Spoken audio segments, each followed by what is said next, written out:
This is Charles Haley. You're listening to Nothing But Niners. So now they've got to start from deep in their end of the field, and Garrison Hurst takes advantage of it. He takes the handoff, swings to his right, gets to the 20. He's at the 30. Needs to cut in. He comes back up the right sideline. Breaks the third tackle. Comes down to the 30. He's down to the 20. He's down to the 10. He's down to the 5. He's down to the end zone. Touchdown!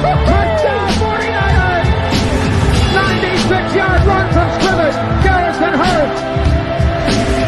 Young, back to throw. In trouble, he's going to be sacked. No, gets away. He runs, gets away again, goes to the 40, gets away again, to the 35, gets back at the 30, to the 20, the 50, the 10. He died. Touchdown, 49ers. 11's 27-yard line. 49ers into the backfield. Smith on third down. He'll take it himself for a first down.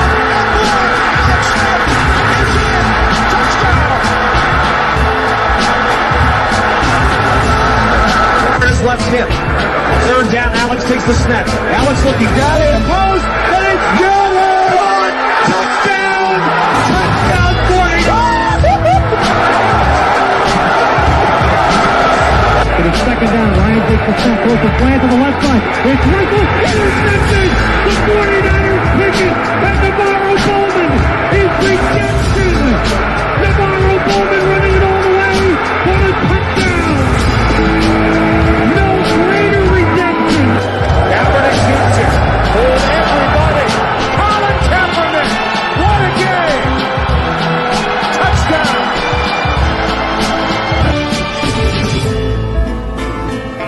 Yeah. Huh? Click, click, boom. What's going on, faithfuls? Nothing But Niners crew is back in the same building. I don't know what's happening. I'm your guy, 49ers Mike _NFL. To my immediate left, like right under my arm over here. Get off of me. My guy, Brian. He is Stater _Niner. Brian, what's going on, man? How you doing? Another beautiful day in paradise. All right. I need an update. How's the area? How's the smoke? Fire's blowing up. It's almost at 400,000 acres. The one that's next to us is basically 85% contained, so it's no longer a concern for the most part.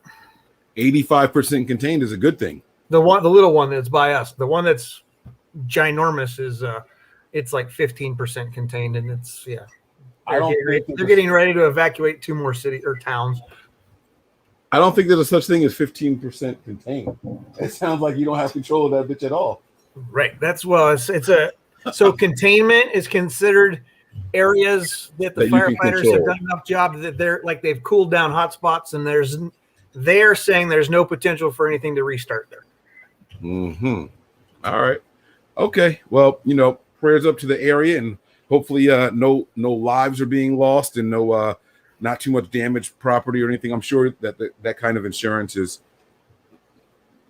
all over out there. So I'm sure people in their property will be they'll be reimbursed for their properties, but you don't want to lose any life or anything like that. So that's mostly just Bureau of Land Management owned areas. Yeah. I always thought it's so weird. Like as a kid and out here on the East Coast, specifically in the Northeast, it's usually like damp. We don't get like super dry, even like during droughts. It's not dangerous like that. But I lived in the woods, and I remember one day I was so scared. I took a magnifying glass to the woods, and when I got home, I couldn't find it. And in my head, that's how all the big fires in movies and in the West start. A magnifying glass laying there, the sun shines down on it. It starts by burning up an ant, and then just boom, the whole forest goes it's up. all your fault, Mike. Yeah, that's really how I felt when I was young. So I went crazy. Like I went out to the woods the next day, and like I was not leaving until I found it. I found the magnifying glass. Nothing was burnt, and I felt like it was all a lie. It was all a dream. Like I didn't understand why nothing happened. So that's what it was. But I'm assuming that fires don't start like that normally. Typically, no. Usually, it's lightning strikes or some sort of person not paying attention to what they're doing. Human causes. No one throwing a beer bottle on the side of the road. No, it's usually like somebody goes out with an ATV that doesn't have a spark arrest on it or something like that, or a guy. Somebody's out doing wood cutting in hours they're not supposed to. Obviously, in the past we've seen bad things happen from fireworks and stuff like that, but they really kind of nailed that down this year. I mean, they basically prohibited all fireworks except for the professional shows. And those damn gender reveals. Well, I haven't seen anything blamed on that. And then the other big one is just due to the prices of housing people, there's a lot of homeless camps that have been turning up out in the woods because, they can't afford to live in this area anymore, and they still, have jobs and stuff here. Okay. All right. I mean, it's it is what it is, man. So we're going to run through these formalities really quick. I know we're wasting some time here. We're going to let the people get in here in the room, guys. I can't wait to talk to you guys. We have a new phone number and everything, so it's going to be a lot of fun. First and foremost, if this is your first time here on the YouTube page, please hit that like and subscribe button. Turn on your notifications so you know exactly when we're going live. We always love talking 49ers with you guys. And so this is how we want to do it. All right. Right here on this channel. Like, subscribe, rate, review, all that good stuff. Let people know where to find us. It helps us all out, I promise you. So thank you guys in advance for that, okay? The next thing here is going to be some of our social media platforms. We have Twitter and Snapchat. Those handles are nothing but 9ERS. Again, that is nothing but 9ERS. So please make sure you guys give us follows over there. And then we have Instagram, Twitch, as well as Facebook, and that is nothing but Niners. I think Facebook is probably our biggest platform. I really, really do. I don't know if we're taking advantage of it the best way that we can, but Facebook has thousands and thousands of subscribers over there. So it's a thing of beauty out there. I like it. I'm trying to think, is there anything else? Again, I'm 49ers Mike _NFL. He is Brian. He is Stater _Niner. And I think that's all I got for right now, B. I think that's all I got for right now. Yep. So welcome everybody to the After the Madness show. Yeah, we're here. The madness is over. You like this layout? I feel like I can see my pores. You don't like it? It's just different because you're used to having the one that's set back further. So you know what's bothering me? All right, here it is. It's Mike's OCD time. I'm going to put it all out there. when we zoom out, seeing this flag with the red behind it. Oh, sorry, on this side. Yep. And no red coming from behind it on that side is driving me nuts. You are not symmetrical, man. Bro, it is. Look how you're sitting on the couch. You're not even in the middle. But when I was sitting like this, I was in the middle. See, I did it based off of this view. But now, if we zoom out, I'm going to have to adjust. Oh, man. There we go. There we go. I'm all adjusted. You guys see what Brian's doing, man? Y'all see how this guy is treating me? All right, so let's start the show with a contribution. We saw one in here before the show ever started. My man Walter. Go ahead, bring it down here, man. So Walter sends us a $5 donation. Thank you very much. Who's ready for some 49ers football? This is our year. I agree with this man. Absolutely. I agree with this man a whole lot. I've been trying to talk myself out of feeling like, Mike, we can make the Super Bowl this year. But I can't help it. I can't help it. You know, when we were talking the other night about if it's sustainable to have all these highest paid at their position guys, right? Remember we were talking about that? And now I'm sitting here like, well, we do have a lot of those. Like, so doesn't that mean that the window should still be open? I mean, the window is wide open, and the way that the Fed, as they're called, has been handling contracts, I mean, everything's staggered. So, I mean, they can continue doing this as long as they want, I think. Really? So, all right, Brian, you got to talk me off a ledge or tell me I'm right. Are you concerned with the 49ers and their Super Bowl odds? What? Odds from who? Well, just like, how do you feel about it? Like, if someone were to talk to you about right now, if you were give me your top 3 NFC teams to make the Super Bowl, who would they be? Us. And then the Bucks. And probably the Vikings. The Vikings? Yeah, because I still don't think that Rodgers is going to play. So until he shows up to camp, okay. It's the Vikings division. So I heard somewhere that it would cost them more money to cut Aaron Rodgers than it would be to keep him. Because if he holds out, then his contract just tolls. But if they cut him or he retires, they're going to be hurting. Because if he decides to make that move, according to the CBA, all of his guaranteed money is due at the time of retirement. So, I mean, he could get like the post 6-1 cut type. So they'd have half of it or 3/4 of it due next year, however they break that up. I haven't looked at his contract, but it gets broken into over the next 2 seasons. Look at how long this continued. And then finally someone said 49. Or not. That's funny, man. My guy Mike is in here too. So that means, you know what that tells me? He's showing up. He's just not showing up to the mandatory crap because I don't think he's showing up. He has no reason not to show up, man. It's personal, based on, what he put out. I think it was, his way or the highway. And obviously the team went with the Green Bay way. And so that's not going to work for him. I don't understand. I hate Aaron Rodgers. I hate talking about this because it's pissing me off. I don't know what else this guy wants. Like NFC championships, you've been to what, 3 in the last 5 years or something like that? Like what else? What are you trying to accomplish, moron? I don't know. I'm having a hard time accepting his stupidity. So hey, I could be wrong. He could show up. Maybe the money's more important. I just don't think that it is. I think he's kind of ready to move on. He's got a new love in his life, and he wants to spend more time with her, I think. It's not Danica Patrick anymore? No, it's I can't. Showed you how much celebrity gossip I pay attention to. I can't remember her name. She she was one of the few Hollywood people who showed up at the when they were getting the keys, the pipeline in the Dakotas was getting approved. And they had the big bunch of people show up and protest it. She was part of that. I can't remember her name though. I know who you're talking about, and I don't remember her name either. All right, so look, there's this comment here. I'm seeing this a couple places, right? All I'm hoping for this year is health, nothing more. And I'm gonna say BS. Whoa. Okay. Now, not that you don't want people to be healthy. I do believe that, but the nothing more part. Come on, we have to throw a flag on this, right? Because if it was nothing more, that means that if we're healthy but we don't win anything, you're content with that or you're happy with that. And I don't think anybody's thinking that way, right?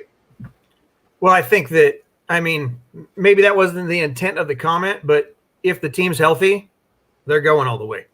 Right. If the team's healthy, they're expecting to win, right? Not just to be healthy. Like that's not where the ball stops. You know what I'm saying? That can't be it. So right. I don't know. All right. Let's get to what we saw on Twitter today. See, we're doing a little bit of a combination here, right? So let me get this comment off of the screen. Sorry. Oh, by the way, Fernando, I was just messing with you, man. Don't take that personal at all.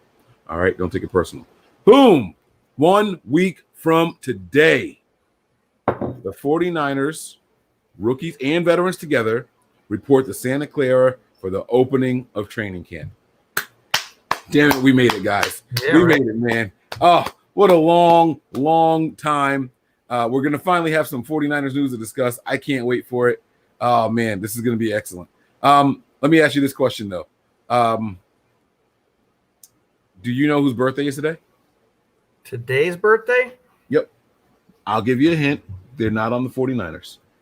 Then, no. There's a lot. I'll give you another hint. You've never even heard of them. It's my brother's birthday. Happy birthday, quick. All right. That's what was taking me so long. I had to go so I got home from work really late. My daughters were in the shower. Then we said goodnight to them. And, and I get them ready. I'm hooking up the show and everything. And I'm like, babe, did you have the girls call my brother for his birthday? She's like, oh, crap. And I was like, yeah, crap. So, I'm sitting on the steps singing happy birthday to him really quick. And then I ran and started the show. So, happy birthday to him. 1 week from today on his birthday, the 49ers get together for their training camp, man. This is going to be a lot of fun. Very interesting. Any thoughts on that other than the obvious? Let's go. Let's hurry up and get to it. Happy birthday to your brother. Happy birthday, quick. All right. And then here's the other one I saw on here. Let's talk about it. Thoughts on these all-white 49ers helmet? Well, I wish the graphic god would have put on the right white uniform. That does not have the shadowing in it. Very true. Very true. As far as the helmet, I like that it's got the red face mask on it for sure. The other graphic that we saw with it from the side, I mean, it's tight looking with that white uniform like that. But I still like the gold, man. I'm always going to be the gold helmet guy. I'm going to post the one with the all white also, just to see how it looks. So people can see it here in the chat also. Okay. So let's get that one pulled up here, because this picture is one thing, but like I said, I have to see certain things from the side. I can't just be like, oh yeah, that looks good, or that doesn't. I need to see the side of it. That's where the details are. And so let's see what we're working with here. Hold on one second. And boom. Now imagine that with that. Are we digging that? I like the color scheme. I'm always, like I said, I'm always going to be a gold helmet guy. I mean, that's my preference. Okay. All right. I mean, I respect that. That's cool. But there's nothing gold. You got to have gold somewhere. Yeah, that's what I'm saying. There's nothing gold in any of the uniforms. So, like, are we like? I guess the helmet is the last hope. Well, yeah, I guess so. All right, fine. So, guys, listen, we're gonna open up the phone lines to everybody. All right, we want you guys to start asking us some questions. The NBA Finals are on. I'm missing it. I need someone to do me a favor and type in the score right now. Please, please, please, please, please type in the score to the NBA Finals, guys. I do want to know what the score is. I was watching the game, and then my wife rudely interrupted because she knew I was going to be doing this. All right. She couldn't wait. She couldn't wait. Charlie B. Barkin. Oh, Charlie from All Dogs Go to Heaven. That's one of my favorite cartoons. Top 5 49ers quarterbacks of all time. Okay. All right. Joe Montana, Steve Young. What? Joe Montana, Jerry Rice. I mean, damn. Steve Young. You're all over the place. Jeff Garcia. Alex Smith. And Tim Rattay. Okay. What you got, man? We answered this before. So Montana, Young, Garcia. Come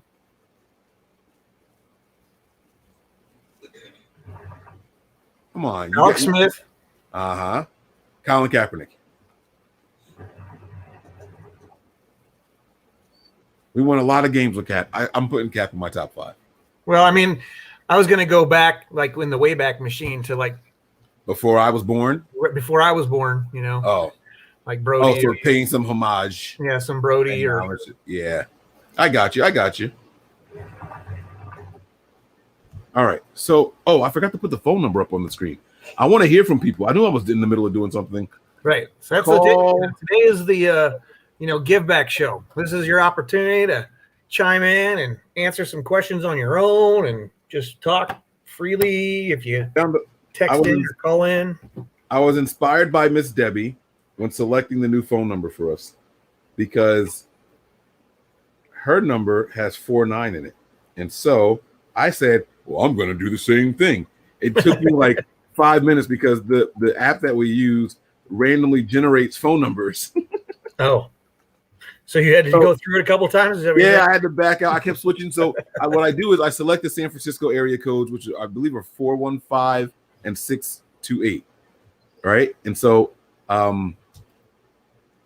that's what I was like cycling back and forth between. Whichever one gave me a 49 in it at the end was the one I was going to go with first.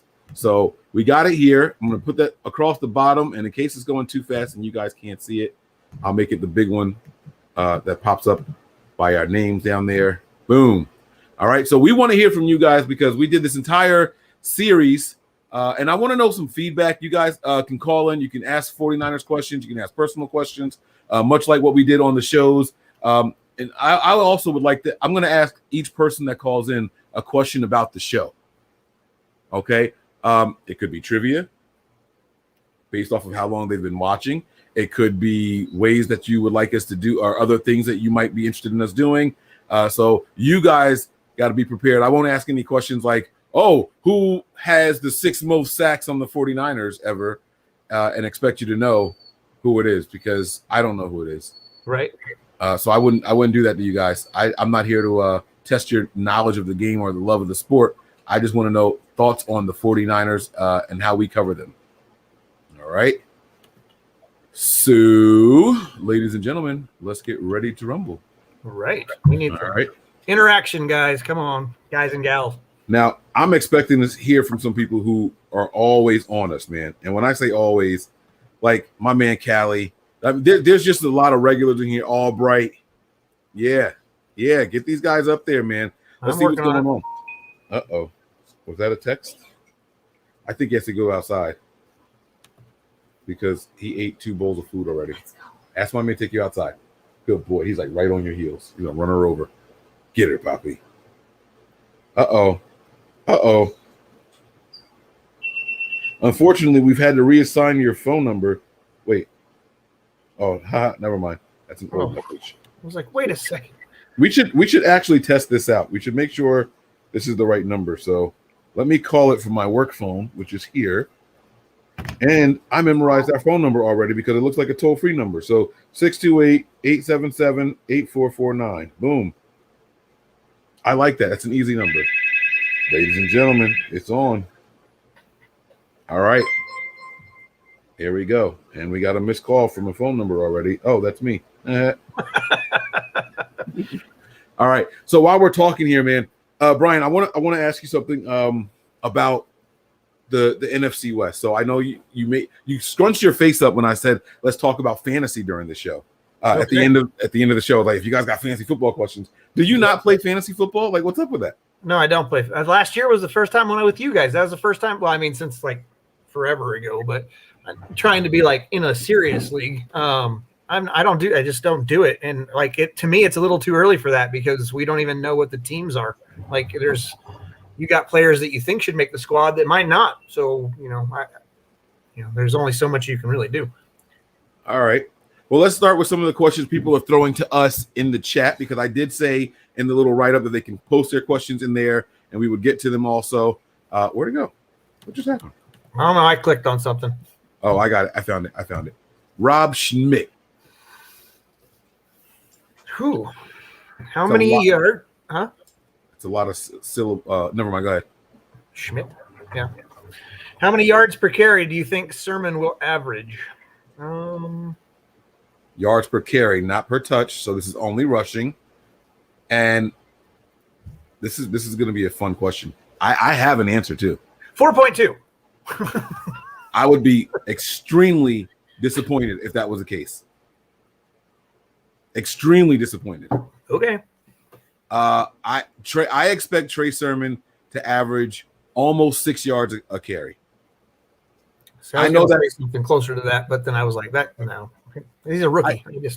No, yes, that is true, right? Yes, you're absolutely right. He's a rookie, and that sounds like a lot, but with his vision and balance, his ability to hit the hole, he might not pop off a lot of big runs, but I think he can consistently carry the ball 4 or 5 yards at a time. And so add in the big ones that he is going to eventually get some of, you know what I'm saying? Mm-hmm. I think it's a reality.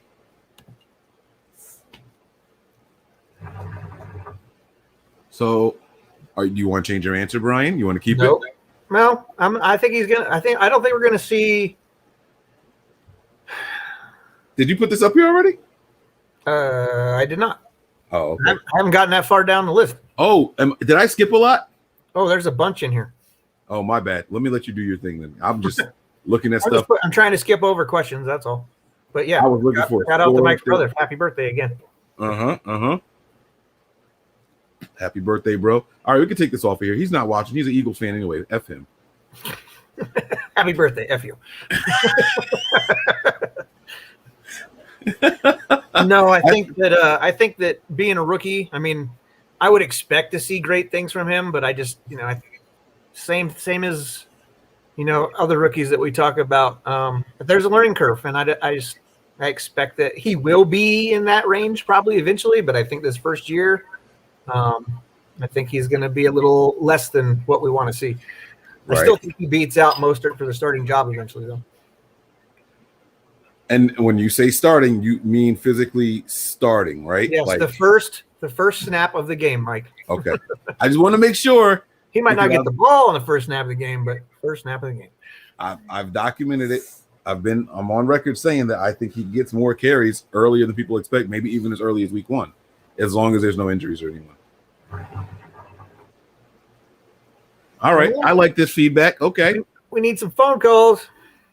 No, they don't want to call us. So people do get shy, and I understand that. That actually happens a lot. People don't like their voice and things like that. So, I always understand. I understand how that works. Now, you said you were not clicking questions. Is that what you said?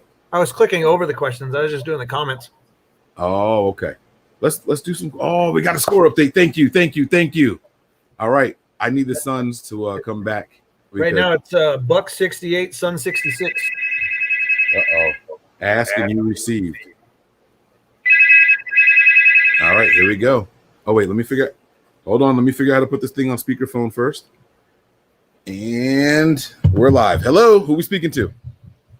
This is Hugh Terra from the great state of North Carolina. What's up, Big Mike? North Kakalaki is in the building. Now, Brian, say something. Can you hear him, Brian? I can hear him. Yeah? Hey, Big Brian, what's going on, man? How you doing? Good. Yourself? All the way airborne over here at Fort Bragg, North Carolina, man. Doing big things, doing big things, shouting everything out. Right on. Love it. I absolutely love it, man. So, all right. Thanks for calling in. You're our first caller on the show tonight. So you know what that means? Yeah, it's got to be something big. We Niners, we got to go big or don't go at all. Talk to me. All right. So this is what I'm going to do. First of all, I want to know, how long have you been watching the show? Not tonight, because I know we've only been on for 26 minutes. Man, I started picking you guys up, I think it was early last year. I want to say early last year. You and Breezy and Tony and I didn't see Brian until a little later on, but you, Breezy, Tony, and Nick very early last year, man. And I've been, y'all have had me on a couple times, and we done partied and celebrated a little bit. Nothing but Niners. I'm on Facebook. Miss Debbie, I'm on Twitter. As Bill Belichick would say, I'm on the snap face and and the tweets and everything else, man. All right. Love you guys. Well, I appreciate that. So I feel like you're kind of new to the show. I mean, but I appreciate it. Now, if you had any criticism, or I tell you what you've been watching for a year, you said. We changed up a couple of things last year throughout the year, trying to make the shows a little bit more interesting, a little better. What's something that you would like to see more of or less of from us? I'm going to be totally candid and honest. I am a sports junkie when it comes to watching all shows. I watch, and I don't know if this is, too correct. I watch ESPN. I watch Fox. I watch Skip and Shannon. I watch First Take. I watch Jalen Rose. I'm crazy about those guys. Everything. And everything's kind of dominated by them Dallas Cowboys most of the time, especially with Skip and everything. But I got to say, man, with nothing but Niners, you guys are just the most comprehensive guys, and you gel so well together. I was just thinking in terms of, and I'm a little old school here, so this goes all the way back to Irv Cross, Jiminy Greek, and Brett Musburger. Maybe you guys need to bring a little feminine energy in there every now and again, and have an astute female to give a little vibe on there every now and again. Okay. A la that old Jane Kennedy action or that little Phyllis George action. That would be my one little take every now and again, because that's always good in the Me Too movement going on. Amen. And also, I just think y'all do a wonderful job. And I got a quick question to throw at you. Absolutely. Man, what is going on with Jalen Hurd? Is he ever going to get on the field, dude? Is he? Tell me, what is Jalen Hurd going to play, man? Talk to me. All right. If he doesn't play this year, he won't be on the team anymore. Oh, see, okay. see, you gave us something to argue about, not just something to talk about. Now we're about to argue. All right. So listen, I'm going to thank you for calling in. We're going to answer your question with you off the line here, but I want to thank you for being our first caller for the night, man. We're going to look into everything that you said. and I'm going to answer a lot of what you said once we get off the line here, okay? Awesome, man. All gas, no brakes. Love you guys. Take care. Thank you. And be safe out there in Carolina, man. I like that. All right. Now, let me turn my volume down because I'm probably really loud now, right? You're good. Oh, okay. So his recommendation, his suggestion was to get some female influence on the show, right? And I like that. Now, he said that he's only been watching for a year. We used to do this thing where it was called Behind Enemy Lines, right? Yep. And some of you are familiar with Tracy Sandler and the works that she does. Tracy has an entire network, Fangirl Sports Network, and they cover every team. And so what we were doing was we would do Behind Enemy Lines, where we would preview each week the games, okay? And part of the preview was to talk about how the strengths and weaknesses of our opponent. And we would ping pong information off of each other. And Tracy's network is all what's the proper the fan girl. Okay, it was all girls, it was all women, it was all females. And so we were doing that for a really, really long time. But then they kind of just a lot of cancellations and couldn't make it anymore. And I kind of felt like I was being a little too tedious, like asking, are they going to do it this week and all. So I kind of let it go. But I thought it was really fun, and I think maybe it's something that we'll look into again for this year, because I enjoyed it, and apparently people want to hear it. I like it a lot. I like getting different perspectives and all that. So we're definitely going to do that. But Brian, we got to argue right now, man. we have to argue right now. Well, before we argue, we got a donation from Sean back in the house. What about Y.A. Tittle? Who did I say? I mean, we skipped over Tittle. No, I threw a random name out there. I thought said Rattay. Oh, this is who I meant to say. I swear this is what I meant to say. You said I swear this is what I meant to say. And I was like, well, who did I? That's why I asked, who did I say? That's what I was talking about. Sean, I was right there with you, bro. We're in sync. Like, never mind. Bye. Yeah, no, that's who I meant to say, really, Tim Rattay. That's why you made the face you made when I said that. Yeah, when you said, I was like, what? But damn. Hey. Okay. All right. So that was everybody has their own opinions. I was just going to leave it at that. No. Don't try to put that on me. That was not my I just misspoke. That's all. I misspoke. 71-69. What? 71-69. Okay. And that's for the Bucks. Bucks. I really need Phoenix to come back. All right. So what was I going to say? Oh, you said that if he doesn't get on the field this year, yep, it's over. Yep. Doesn't he have one more year under contract? It doesn't matter. Okay, this is where we disagree. All right, we got to talk about it now. Now we're going to have some fun with this. Okay. All right, so you're saying it doesn't matter if he's got another year under contract or not. And right. I am going to heavily disagree with that. Because even if you let him go because he can't stay healthy or whatever, the potential is still there, and he's still cheap. Is it going to be cheaper to sign him as an NFL? Because he would be a veteran, right? Wouldn't he be considered a veteran? He'd qualify for vet minimums, or is it based off of playing time? Yeah, I'm not sure on that one for him. So this is what my disagreement is going to be, and I could be wrong here. But if it's based off of how long he's been in the NFL, because technically he's been in the NFL, just not participating, right?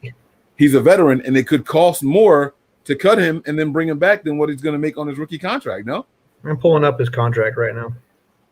And that's why I don't think it'll be his last year. Now, that's all predicated on me being correct and it costing more to obtain a veteran than it would be to keep him on his rookie year. So Brian's going to look up the numbers, and he's going to say that I'm wrong. I can feel it in my stomach. If we cut him after this, like if for some reason he gets hurt, right? We owe him the money for this season, which is on the hook for $1.16 million for this season. Not a big deal. And even his next year's salary is only 1.2, but if we cut him, his dead cap space is only $280,000. So I mean, you're opening up over $1 million for next offseason. And if you've been paying the guy 3 years and he just can't stay healthy with serious, potential to be back injuries and stuff like that, or broken back, I think that at some point they're just going to if he's not healthy this season, he's going to be done. And that may be of his own accord. He may decide to walk away because he's like, I'm tired of this not being able to play football. Right. But what's the vet minimum? For next season, Is there a way to look that up?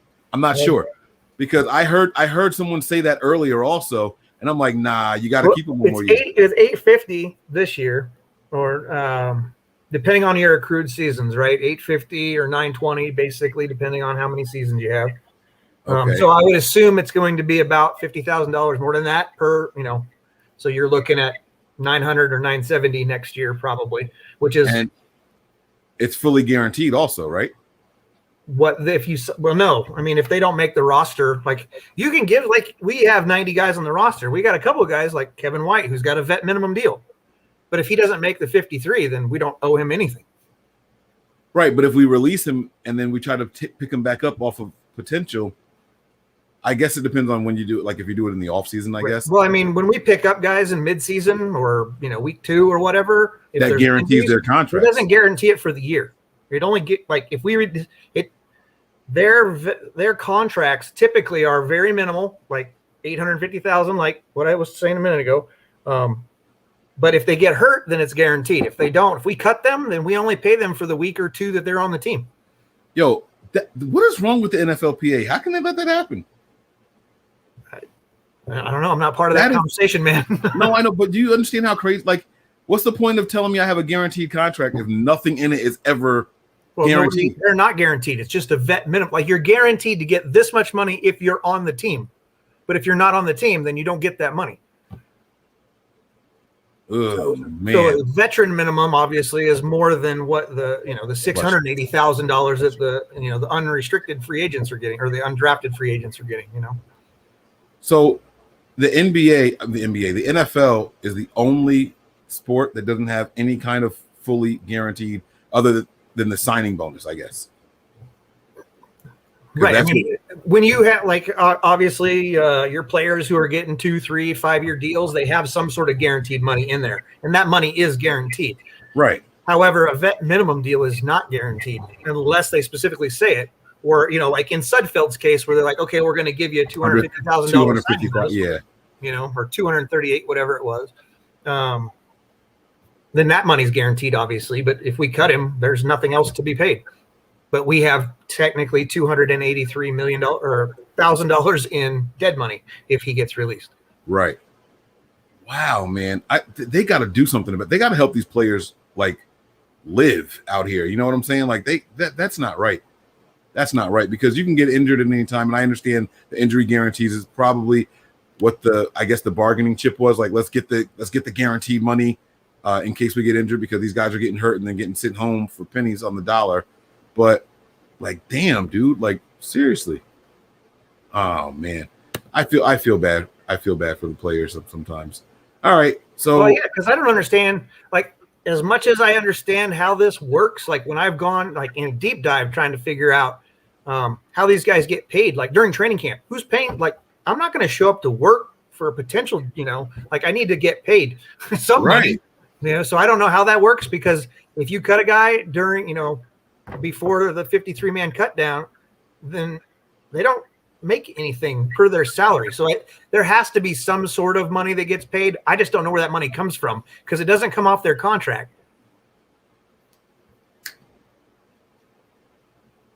Yeah. All right.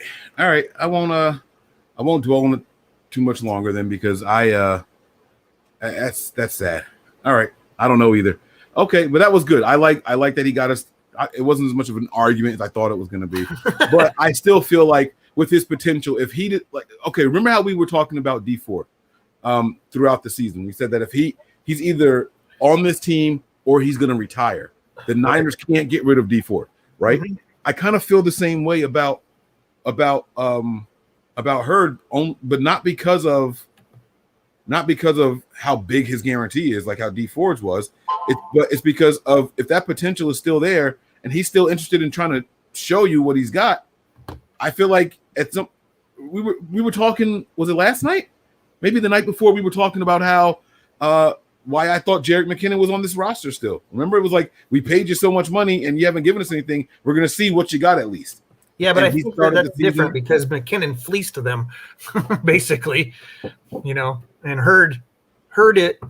I'm not trying to say his injuries are any different, but he hasn't gotten paid anywhere near the money McKinnon got paid, It's true. That is true, man. I hope he makes it back, though. I really, really do hope he makes it back. So I nominate Crystal Peachy Brown for the women's touch. Listen, so I thought about that, but I know she's working with Breezy, and I don't want to step on anybody's toes. I don't want to feel like I'm like poaching someone else's talent. Y'all know me and Peachy, man, that's my girl. Like, y'all know Peachy's my girl. But I can't, I'll be like, hey, So, I'm always looking for recommendations. If you guys have any, please let me know. And we'll definitely look into it because I'm all for it. All right. Let's see what else we got going on here. Tied game. Oh, let's go, baby. I like it. This is what the Suns need. They need to be down. They need to be struggling, and they need to learn to play together as a team because that's where it was all falling apart. I really figured that game would be over before we started tonight. No, it didn't start until 9. Oh. Yeah, it was to start earlier. It was a pretty late start. So let me see what else we got here. Call it now. Look at you. Okay, B, let's go. I see you. My man is over there doing his damn thing. Yeah, baby. All right, let me see here. I believe the 40. Okay, here we go. Did we talk about this? I believe the 49ers will go 14-3. 3 what? Theotis, that's his name. Theotis. Say so. I got you. And Rams 100. I like it. Oh, and he says he likes the gold helmet. See, we talked about the gold helmet on here also, Brian. You want some gold? You gotta have gold. We're the 49ers. I mean, that's the whole premise behind the name. I mean, sing the song. You gotta have it. Do you know the song? You know the 49er song? No. Have you ever heard it before? We're the 49ers rap. Have you heard it? The rap? Oh shit. Which are you talking about? The one that the 80s or late 80s, early 90s. No. They did the video for it. Oh God, I hope this isn't copyrighted. I'm gonna do it. I'm gonna play it. Okay. Making my eyes water. Hold on, here we go. This is terrible. I lost it's so bad. All right, here we go. You remember this? Let me hear you freestyle over it. Well, I can't sing it. I mean, I don't remember it, but I've heard that before. No, I said freestyle. Give me your own words.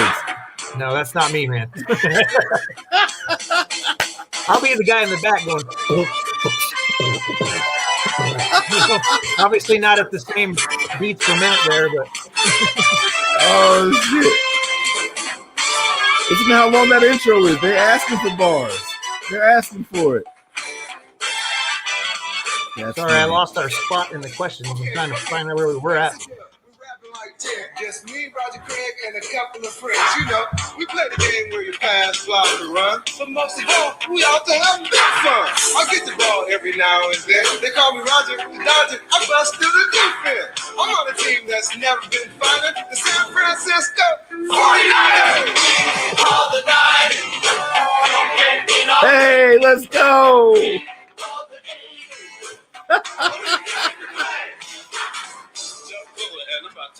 Why is it we got our man DJ with all these comments, but not calling a phone? Yeah, man. Oh, man. All right, let me see here. Let me see. Look at this. Okay. Hey, Niner for life. No. Okay, can we have an honest talk about this? I think we've done it before. Do you guys really like that E40 song? Now, they got the tongue out here, so I think they're making fun. But come on. Like, my girls say it to, like, mock and annoy their mother. Like, that's when the girls start singing it. He raps like he has pudding in his mouth. Did you hear what she just said? I did. He was still eating pudding. Oh, shoot. I don't care. Brian called someone out, and they're calling us out. All right, here we go. Let me get it on speakerphone. Let me turn up the volume on the microphone. All right, who we speaking to? 49ers 49er for life. You mentioned me, so I called, Mike. Okay. This Robert, I'm calling from deep down south, not deep down south, but I'm in Tennessee, Memphis, Tennessee. Okay. I want to let you guys know, like, I truly love you gentlemen. Like, I stopped going to mainstream media to get my 49er news. I come straight to you guys. When I want to vent, I call Rumble. But when I want to get some, information on my team and what's going on, it's you guys. Y'all chemistry is like perfect. Y'all do a little arguing, a little fighting.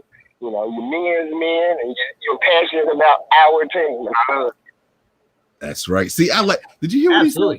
I don't listen to mainstream media anymore because of that's what I'm talking about. I love hearing that because I always felt like they weren't representing us well. Well, I mean, how much mainstream media out there is truly authentic and not trying to get clicks or people to read articles or or watch their show or whatever, on one of the main networks or whatever. Everybody's got an ulterior motive, and we don't. Right. No, y'all give it straight, and like I said, y'all men's men. I know that you love the women in y'all lives, and y'all good representation of this minor empire. So this is where I come. When I want somebody to piss me off, I go listen to Grant. Though I do this. When I want somebody to piss me off, I go listen to Grant. He says, "All right, so how long have you been watching this?" I've been I'm gonna say off season of 2018. Oh, okay. Okay. Yeah, I've been around. I catch all. I try to catch all the shows. Every once in a while, Mike, when you say something I disagree with, you sit there in the comment with something short like, no, Mike. How can anybody ever disagree with me? I'm always right. I don't. It's the same thing I tell my wife. I don't get it.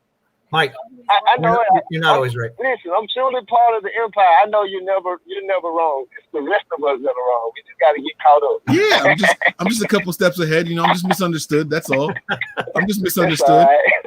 So, all right. So here's my question for you. Now that I know how long you've been listening, you've seen some of our shows where we're talking about like the superstitions and all before the game and everything? Right. All right, I got to know if you have any. No. I don't have any superstitions before the game. I guess kind of. I don't let non-49er fans sit in my 49er chair. I guess you call it. I like that. That's right. You can't get in if you're not. All right. I like that. I respect that. And I'm a little different with y'all. Like y'all, hey, big ups to y'all. Y'all let the people in y'all household choose, their fanhood. Hey, I can't do it. You live under my roof, you're a Niner. Sorry, I can't kick my six. Well, he was 6 at the time. I couldn't kick him out of the house for liking the Seahawks. We lived in the area. I understand. So what I did with all of my children was when they were born, you're Niners. You're a Niners fan. You're getting the clothes, like all the apparel, whatever. But then as they get older, I mean, that's when I was like, all right, fine. If you don't want to like the Niners, it's fine. But you better not let me hear you cheering for another team. So right. Well, I come from a mixture. Like my dad, he's a Steelers fan. My mom's a Cowboy. And I told him, I always tell them it took y'all two to make the a child of the greatest. That y'all are just second-class citizens. But every year, my mom tries to, like, around Christmas, she'll throw a little something in our gift that has a Cowboy logo on it to try to get my wife to come over to the dog side. But I always make sure she see me washing my car or her car with whatever that is. Can you imagine someone putting a Cowboys jersey in there and then you're washing the car with it? That is funny. You need to make sure you tell your parents how appreciative you are because, we as parents always want our kids to be better. You became a Niners fan, which is way better. That is I'm going to success. make sure I play this for Mom tomorrow. I'll make sure she gets to hear you say that. I got a feeling some words are coming back to you, B. All right. So, all right, man, listen, thanks for calling in. I really appreciate it. Do you have any suggestions, anything you would like to see us do more or less of even? The only thing that I don't have any suggestions or anything that y'all should do, but not even that I even feel like this, but I just want to say it. Don't let anybody divide y'all. Not even saying that there's any notions or he comes out like regardless of what y'all endeavors y'all go out and do, come back home. Nothing but learning. I love it. Yep. I love it. No division in the ranks, man. That's right. I like that. I like that a lot. Breezy, I'm talking to you. Well, so all right, that's what I'll do. I'll do that off the line here. I'm gonna explain Breezy's position here. And when I say position here, like just what's going on with him, not his position here with nothing but Niners. So I'm gonna explain that all. But thanks for the call in, man. We really, really appreciate it. All right. All right. Ready and go until I'm dead and cold. That's right, baby. All day, man. Let's go. Thank you. All right. So I think I've said it a couple of times, but I guess I don't say it enough or explain it enough. So Breezy is building his brand, and in order to build his brand, he's going to have to put more time and energy into that one instead of this one. So y'all know, y'all have seen the shows. Wayne likes to talk, and there's no way what we do in a week is enough for him. Right? He talks, he sings, he plays. I don't know how this guy's vocal cords work anymore. I don't know what they're made out of. Is adamantium? Is that what Wolverine's stuff is? Right? Like this guy has got to have adamantium like vocal cords and lungs because he's always on the go. He's always doing something, and so Breezy, there's no division here. Oh, let me turn the volume back down. Sorry.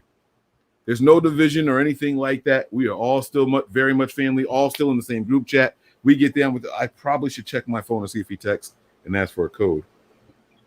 Because that's another thing I'm famous for. Yeah, you forget to do that a lot.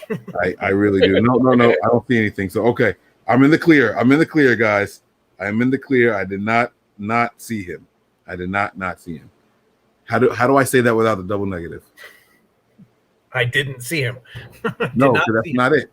I didn't see him because there was nothing for me to not see. Right, so I did not miss him. All right, there you go. I didn't miss him. I didn't miss the message. There you go. All right, boom. Double negative eliminated. Oh, shit. Let's do it. All right, let me get the speakerphone on. Is my volume all the way up? This speakerphone is kind of trash, man. All right, who we speaking to? Hey, Big Mike, what's going on, man? You know, it's your boy JTATL, man. What's going on? Can you hear him? Barely. Oh, hold on. Let me try something else. Hold on. Let me do some adjusting over here. All right, let's try that again. Who we speaking to? What's going on, Mike? It's JTATL. What's going on, big baby? JT, what's going on, man? Mud, how y'all doing, fellas? Man, living a dream and dreaming to live. You know how it is. Yes, sir. Yes, sir. First and foremost, man, love the show. Love what you guys do, man. I respect the hell out of all you guys, like I always say, man. It's a pleasure, man. We look forward to these shows. Thank you. Thank you very much for the support. Now, how long have you been watching? Mike, I beginning of 2019, I found you guys on YouTube, and ever since then, you guys are my go-to. I get upset with you guys when y'all don't drop a show, quick enough, but I know you guys got your own lives and things to do, so, All right, that's cool. That's what's up, man. All right, so you got a question or anything like that for us? No, I'm gonna make it quick. Brian, I came here for you, baby. I came here for you. Man, we gotta talk Jimmy G talk, man. We gotta talk Jimmy G talk. Jimmy G talk. Here we go. Brian, I love you, but I do not see what you see in Jimmy G. I know he took us to a Super Bowl, but that's not good enough. We in the winning business, baby. We in winning Super Bowls. That's what we do here at 49ers, We don't want to get there. We want to win. Right. I'm with you 100%. The best opportunity. And you're not going to win this year with Trey Lance. So I'm going to go with Jimmy G until he's no longer our quarterback. Breezy, I need help, Breezy. I need help, Breezy. When you going to drop in, Breezy? They're killing me with Jimmy, Breezy. We've had a lot of quarterbacks since 94, and only 2 of them have taken us to the promised land. They may not have brought it home, but only 2 did it. Jimmy and Colin. And the fans wanted to get rid of both of them. Jimmy, I want to see Jimmy in another system for this reason. I want to see him without Kyle. Because I was watching Brandon Ayuk highlights not too long ago, and when Nick Mullen was in, the ball was just being thrown a little deeper, a little different. And I'm not saying Nick is better than Jimmy. I'm not saying that. But I'm just saying the play calls were different. That lets me know the confidence our coach has in our quarterback. Right. We've had that discussion. Tony brings it up all the time with the fact that, Kyle had to coach for 3 different quarterbacks last season, 3 different systems. I agree.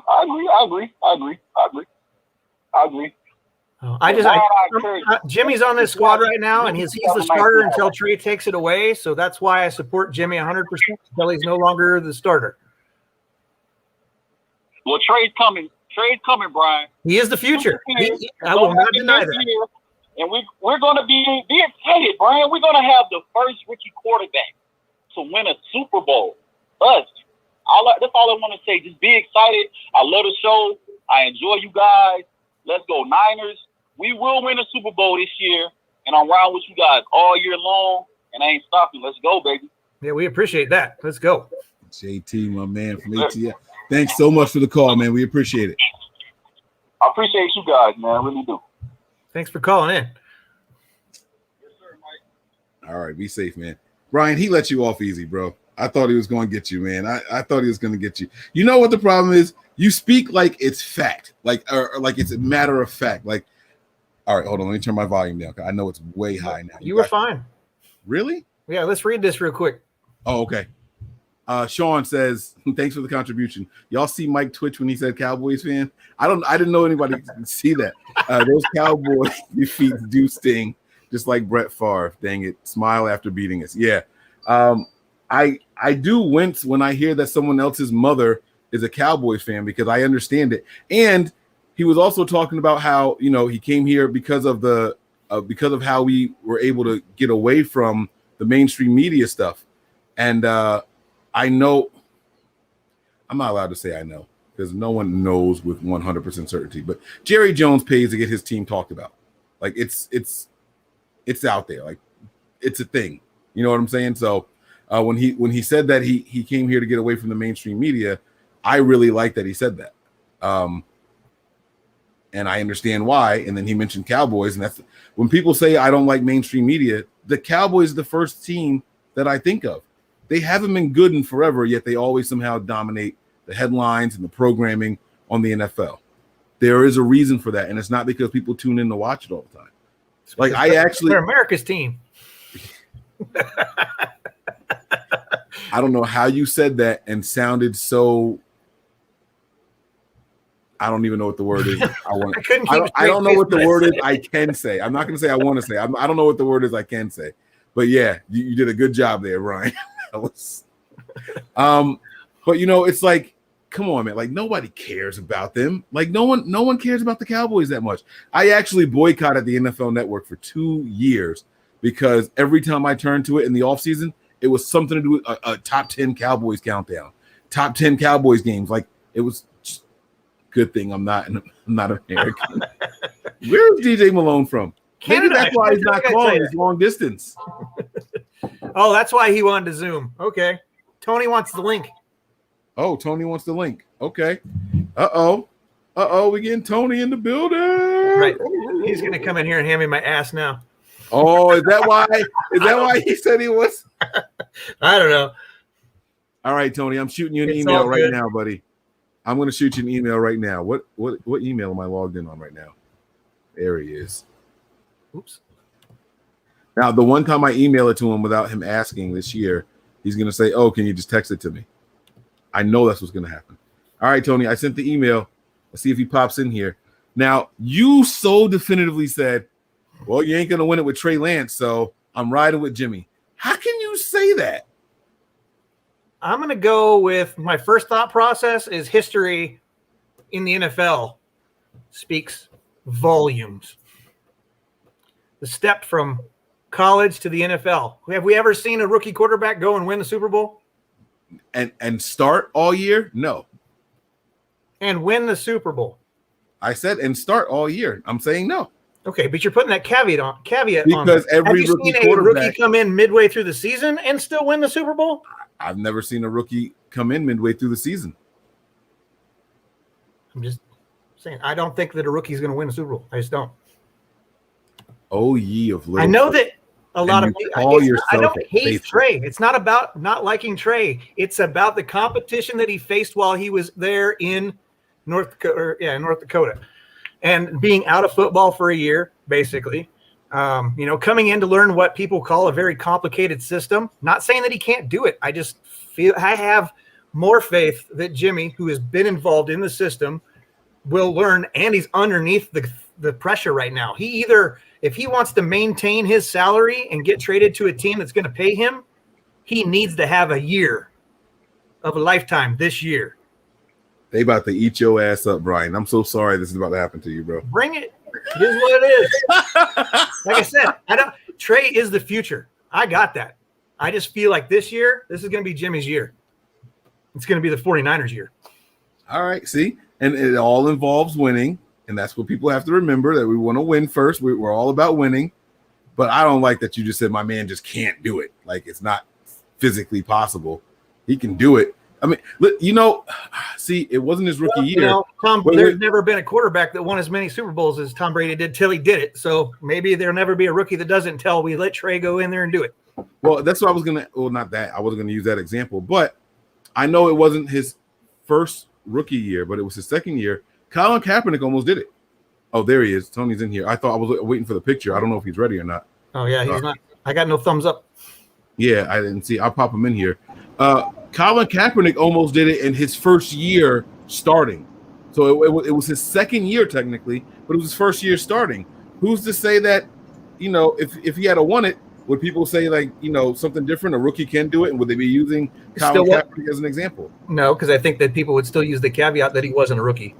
That's some BS. Well, people are creatures of nature or creatures of habit. And when you look at, you want to continue saying the same thing as long as possible. So, like, if he's not a rookie, then you can still say no rookie has won the Super Bowl. And in that case, Colin was not a rookie. All right. Uncle Tony, what's going on, man? Uncle Tony, what's up? Yeah. How's work? What's going on? What's new? Driving home. Driving home. Another one in the books? Yeah. One day closer to retirement. That's what I'm talking about. One day closer to retirement. Listen to how low the bar is set anymore.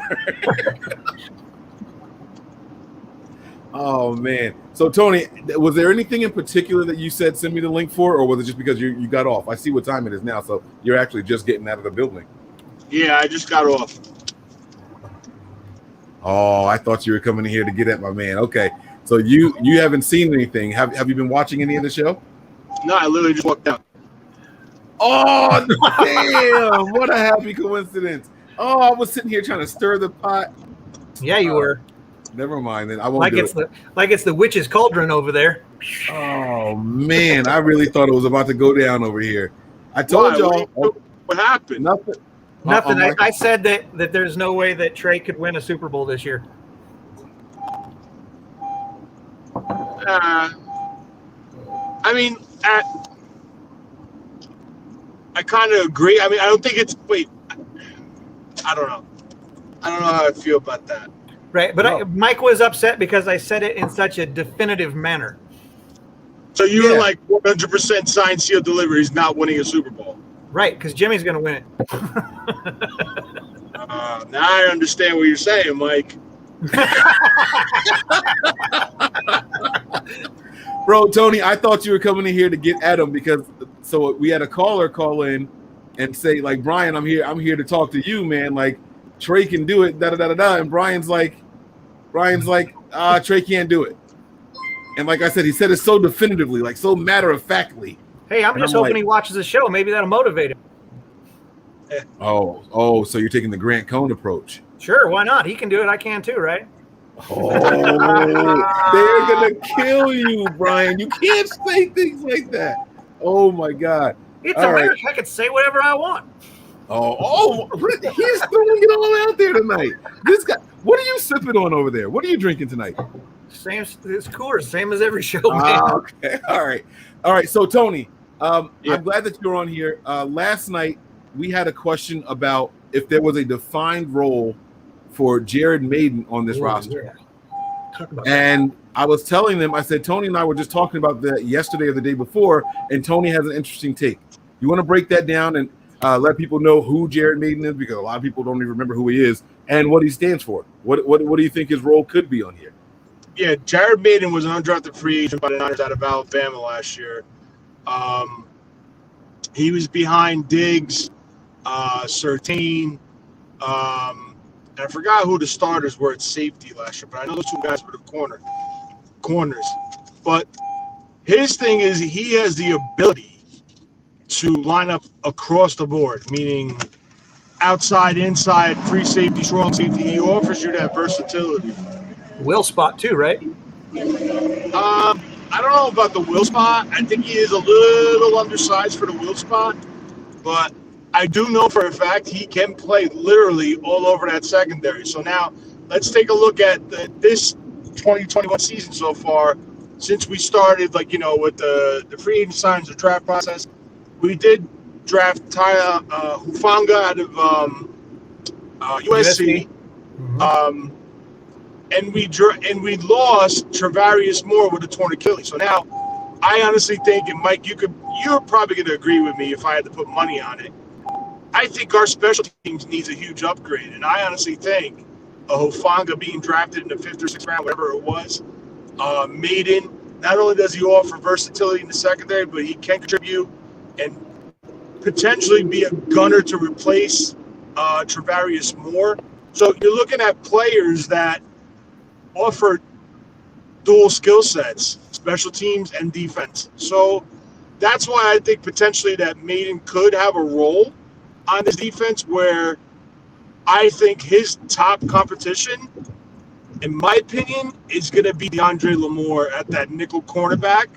Because if Lenore comes out and plays, it solidifies the backup, then Mayden could potentially struggle to make the roster. But if Lenore shows any type of struggles, or he's shown that he's better as an outside corner, Mayden could be your nickel corner as a backup to K'Wan Williams. Okay, hold on. So let me ask you a question. So you're saying that right now I have us taking 11 secondary personnel. Okay. Verrett, Mosley, K'Wan, obviously, our 2 rookies, and then right now I have it penciled in as Johnson as our 6th, and then I have Tart, Ward, Jefferson, and Hufanga. I just don't see room for Mayden. So out of those names, do you think that Mayden would replace Johnson or Hufanga? Brian, here's the thing. I want you to name me the only, and I did this to Mike, I want you to name me the only safety under contract for 2022. Ward and Hufanga. So that pretty much tells me that safety position is up for grabs. I agree. That's the way I see it, because everybody else, minus your rookie and your solidified starting free safety, it's a battle, man. Because let's think about this. And I'm not saying Mayden is better than anybody. I'm not saying Hufanga is better than anybody. I'm not saying Marcel Harris is better than anybody. You got to look at it, and I was trying to explain this to Mike. When they build this roster, not only is it about getting the best player, but there's also business decisions behind this. Absolutely. Is Tart in the plans? If so, why did they only sign him to a 1-year deal? Is Harris in the plans? If so, why did they only sign him to a 1-year deal? So that basically tells me, yeah, we're bringing everybody back. But guess what? The top players that rise to the top, the players that rise to the top are going to be on this 53. And I'm not saying he's better, but you got to look. You got to look at versatility. Is Tark going to run down the field on special teams? Is Jimmy Ward going to run down the field on special teams? Do you want to risk them getting injured? Do you have Jefferson making the roster? I do. Okay. It's just something like not only is Mayden tied to the safety, but Mayden could be tied to the outside, the corner spots. Maybe he's in competition with Dante Johnson. We don't know. But I do know for a fact, and at Alabama, he lined up all over that secondary. Because I watched him when they signed him, I immediately went back and watched him, and he played across the board. Right. I initially had him staying on this roster until we drafted Hufanga, and then I think that the draft pick stays over him. But I could be wrong. I mean, I just get the feeling that that's how the team will roll. I just don't see him beating out any of the other safeties we currently have on the roster or any of the cornerbacks that are currently on the roster.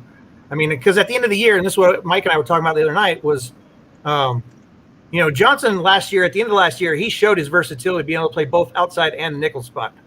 And so, that's, to me, he's got versatility too. I called him as one of my sleepers for the season. But then again, Mayden maybe he does something this offseason. He comes back in there, and he, like you said, he takes a more spot on special teams as gunner, and shows that versatility. But I thought I was already pushing it with 11 guys in the secondary. If I try to add one more, that's going to hurt some other position group. I've already short cycled the tight ends just to make a spot for the 11 secondary I thought could stay. I'm not saying that obviously that mine is 100%. I'm just trying to figure out who Mayden would have to beat out to stay on this roster. No, I hear what you're saying. But just think about this. I'm going to give you a perfect example. Remember Verrett when we signed him and he got hurt? Mike and I and the rest of the guys were at that Pittsburgh game. He came out, got torched. You never saw him again. Right. Joe Woods was our defensive back coach. Okay, Joe Woods left the next season, got promoted, went to the DC spot in Cleveland. The Niners brought in Tony Oden. What did they do? They said, you know what? I like what this kid brings to the table. Let's bring him back on a one-year deal. Tony Oden now goes to New York, right? Yep. He had a very, very, very solid season this year. Okay? Now you have Corey Unlin in. Corey Unlin, they re-signed him to a one-year deal. Granted, Verrett did the right thing because the Niners took a chance on him. He's taking a chance on the Niners and trying to make a run for a Super Bowl. We all understand that. But the same thing could be said for Mayden. Mayden was a free agent. They brought him back right away. So the way you got to look at it is maybe Unlin sees something in this guy. You know what I'm saying? So I mean, there's so many ways that you could look at it. Right. No, I agree that they definitely see something in Mayden. I'm just having a hard – I put him on my practice squad because I don't see him beating out the players, the other players that I have ranked above him. I know he could, and we may not stick with 11. We may come out with 10, and I'm going to have to cut somebody else off this roster. For my own, and obviously from where I sit, I think that, one of the cornerbacks, probably Johnson, will be the first one off. I think he's the bubble corner. Yeah, I mean, well, it all depends on how these guys look in preseason. Hold on. You're done. You're done. You just knocked Johnson. It's done. It's yeah. It's time. What is up with you trying to get rid of Johnson so much? It's not about me trying to get rid of Johnson. I'd already told you he's my breakout player of the year. But I don't know that the team, when they look at the other quarterbacks that are on this roster, they're going to keep Verrett. They're going to keep Mosley because his salary is guaranteed for the most part this season. You got 2 rookies that are coming in, and you got K1. That's 5 right there. So if I've got 5 there and I've got 5 safeties, that's 10 secondary people. Who's more valuable to this team right now? And I want you guys to be completely honest. Completely honest. You can look at contract. I don't care how you look at it. Who's more valuable to this team, Emmanuel Mosley or Dante Johnson right now? Emmanuel Mosley's contract is going to preclude him from leaving this team. I'm just telling you, that's the numbers, man. That's not what I asked. It doesn't matter what you ask. That's what the team's going to go with where they have money. That's not – so they're going to keep a guy who can't play defense anymore and just because of his contract? Hold on. Let me pull up his contract. I'll tell you. Because I wasn't a big fan – I shouldn't say that. I'm a big fan of this team winning. I didn't understand why they brought Mosley back on the I wanted to bring him back. I just didn't know why they brought him back on the contract they chose that they brought him back on. Yeah, but the contract they brought him back on is a 1-and-1. So basically, if this doesn't work this year, he's gone next year. Well, waiting for my stupid phone to load here. So it was a move to give them another body to compete at the other corner opposite of Verrett, and to have some type of experience. God forbid something happens too. Right, and they didn't know how the draft was going to fall out. They didn't know they're going to be able to get 2 corners, you know.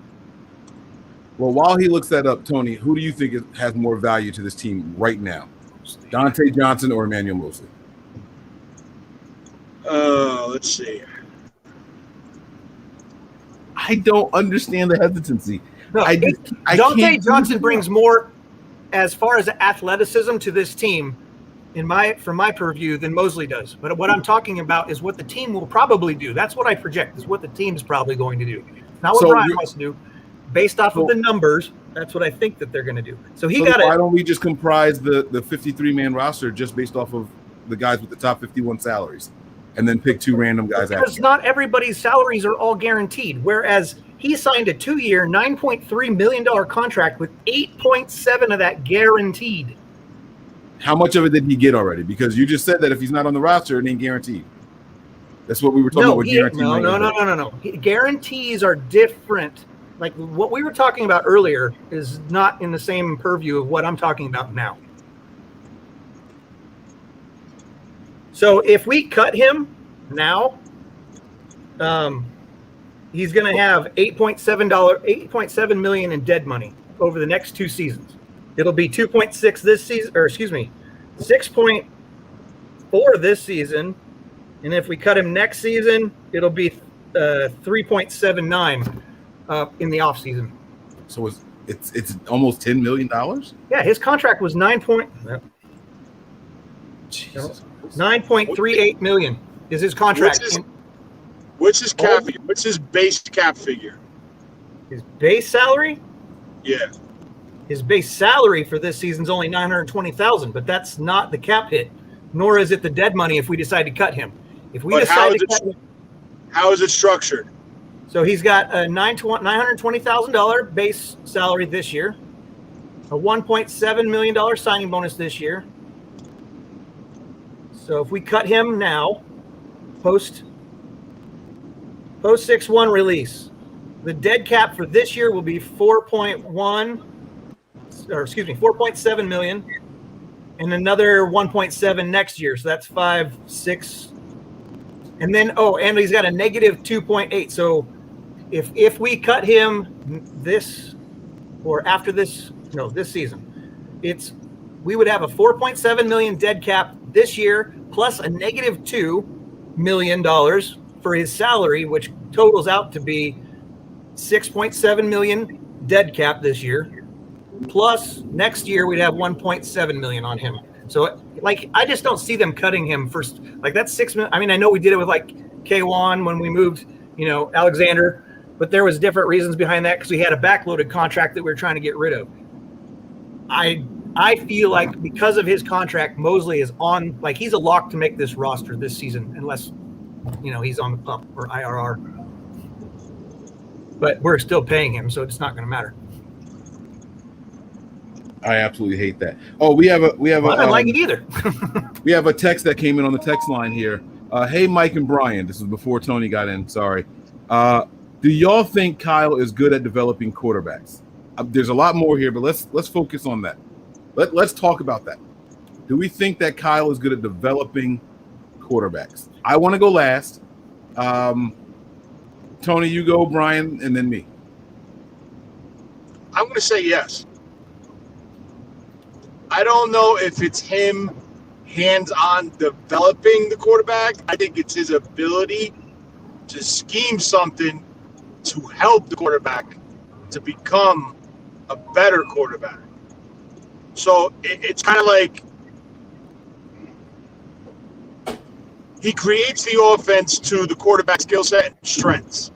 So right then and there, that shows me that he has the ability to groom and create, work with a quarterback. I mean, he's done it across the board wherever he went. He did it with Hoyer in Cleveland. He did it with RG3. He did it with Matt Ryan. Matt Ryan was an average quarterback before Kyle went to Atlanta, and all of a sudden he's there year 2. He's an MVP caliber quarterback. So I think he does have the ability to groom a quarterback. All right, Brian, what do you think? So I'm going to go. Basically, I agree with pretty much everything Tony just said. I just use different words, I guess. I don't know that he's great at developing, but he's great at finding what each quarterback's specific talents are, utilizing them and exploiting them to create situations in his offense in order for them to be successful. But I don't think that he necessarily developed. We didn't see, like, at least from my perception, I don't think I saw Beathard grow tremendously over the time that he was here. So as far as developing a quarterback, I don't necessarily know that I see that. Mike's probably going to come out with some information and tell me how wrong I am, but that's just my visuals on it. But I think that he is great at finding ways to utilize each specific quarterback's talents. Okay. I don't have any information to disagree with anything you said. I think that Kyle Shanahan does not develop quarterbacks. He protects quarterbacks. I think he is great at protecting quarterback and developing a system to, like what you guys said, to their strengths. That's what I think he does, and hiding their weaknesses a lot. And I feel like he may have run out of ways to hide Jimmy's weaknesses. Because has Jimmy grown since he's been here? Honestly, were you ever more excited for Jimmy Garoppolo after those 5 in a row? Like, to start that season? Wasn't that the height of the excitement for Jimmy Garoppolo? Absolutely. Well, and then and then because then he got injured, and then even when he came back, and even during the Super Bowl run, people's faith in Jimmy was going down the further we progressed. You could see that he was hindered by his injury. He was, lacking in his confidence. Right. And so I can honestly say I haven't seen the development in quarterbacks. Now, keep in mind, we have started to move around some quarterback coaches and stuff like that, and he's trying to find guys to develop these players. He's trying to find guys to develop these players. He's gone from what was the guy's name to back to Scangarella. It was Scangarella, and then there was the other guy. Day, yeah. Scangarella, Day, back to Scangarella. Like, he's trying to figure out this magic formula. Right, but remember, we also figured out that Jimmy actually had his worst season under Scangarella. Statistically, we figured that out. Like, I'm sure other people figured it out too, but we went and researched that, and we were like, oh, crap. So I don't think he does a good job of developing them, but I do think that it's so dark. That's Tony in the box. That's what she's asking. I sent a message. Oh, okay. Woo. All right. Yeah. So, it's like when you watch this team, same thing. Well, at least I felt this way about wide receivers. I never saw wide receivers getting better, but the wide receivers are also constantly having to adjust to the different quarterbacks that are out there and under center. So it's a big back and forth. It's a big battle. It's always a constant pull.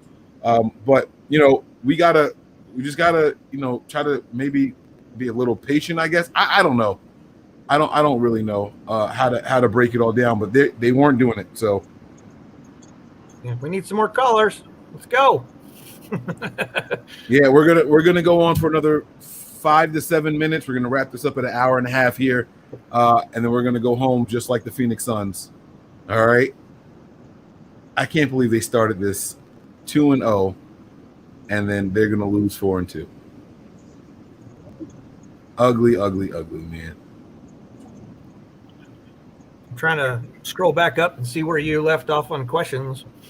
Oh, wait, no. So that wasn't it. So the person asked, do you think he's good at developing quarterbacks? I keep hearing that he is, but I think that he's good at hiding quarterbacks' weaknesses. I know the QBs the 49ers have had aren't great, but they should still show some growth. The quarterbacks from last season look to have taken a step back. And I think that's all fair. I think that's all very fair. I don't think you can link a Zoom here. Yeah, I don't think so either. I'll have to look at the settings after the show is over, but if there's a way to, I would. Let me see here. What's this?